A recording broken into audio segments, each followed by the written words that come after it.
So in terms from your point of view as a commissioner, what attracted you to craft?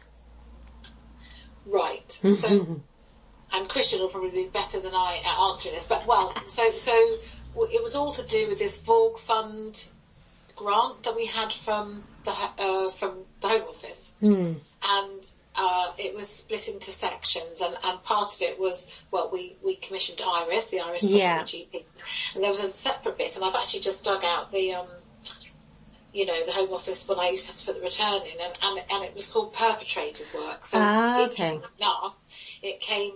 We needed to be looking for something that fitted a Perpetrators Work kind of stream, yeah. But what we were very clear about was that we thought that what we know is that we have a big gap in Devon, as I'm sure there is everywhere, from no one really working with perpetrators for a start, and also our commission service only deals with high risk or high risk. So we were looking about how do you work with family. It was really on a early intervention thing.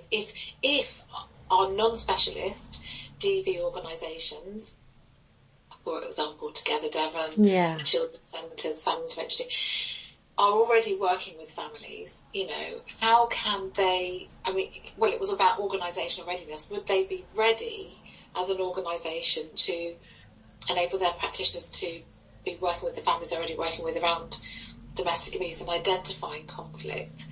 And so we were looking for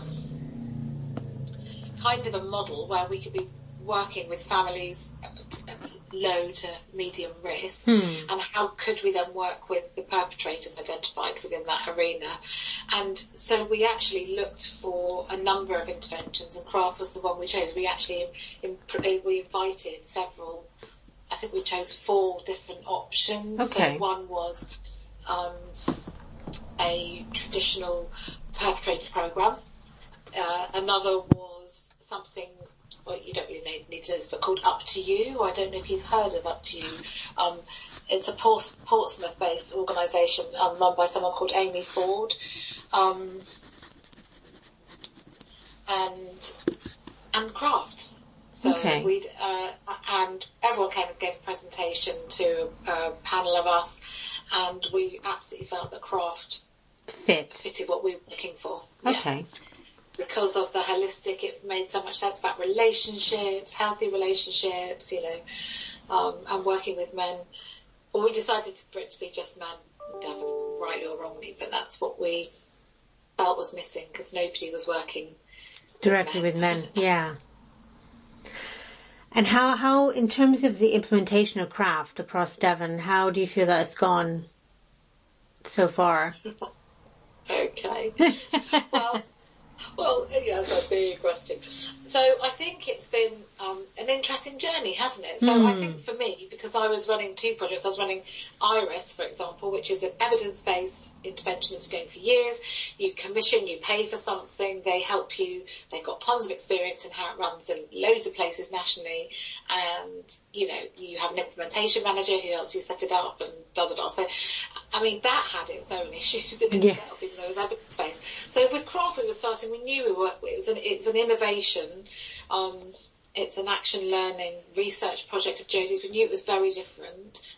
So, I think reflecting, it's been 2.5, probably nearly 3 years now. Gosh. I think it's been a real up and down journey, but I think it's great we collaborated with Torbay. I think it was, as we did with Irish, but I think it's brilliant to bring those 2 areas together. I think we were doing something that was very different from Craft, say, in Cumbria, so where there's a service, So I think given our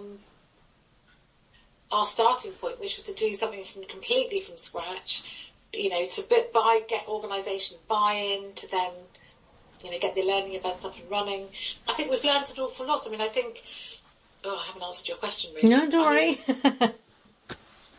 I'm just sort of thinking about, I think it's great that we're now just beginning, aren't we, to run the Restore Relationships programs. We've run 2 in Devon now. We've got another one that's just started, our third, which I think has got the most men on. You know, I think it went from 3 that went down to 2 because of lockdown. And then we've had 3, and then I think there were maybe 6 on this one. And I think, from what I've heard, I think that started on the 20th of this month. So it feels like it has taken a long time to get to this point. And I think also we've just learned so much. I think that's the thing.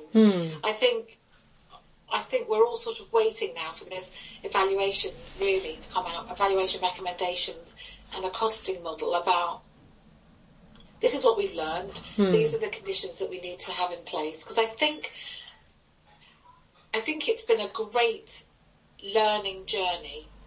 And I think we've learned so much, haven't we, about the fact that our organisations are feeling very, well, like Jodie would describe, being abused themselves. Yeah. Their managers, senior managers, all hierarchy.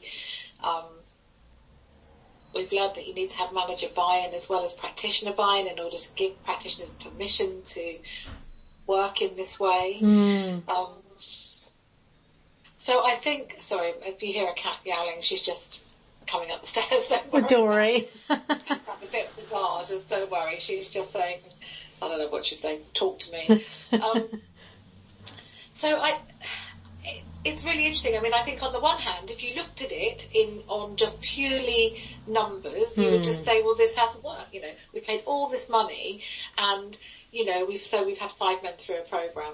But it was never about that. There are 2 parts, aren't there? There's the whole, the craft approach, which is practitioners engaging in relationship dialogue the whole time to enable them to identify where there's conflict and then to have the confidence to have those conversations and possibly, you know, assess whether they will be appropriate for a Restore Relationships programme. And of course, it's never gone that smoothly because actually, even though these organisations say they work with families and they work with men and women and children, in fact, they don't work with the men.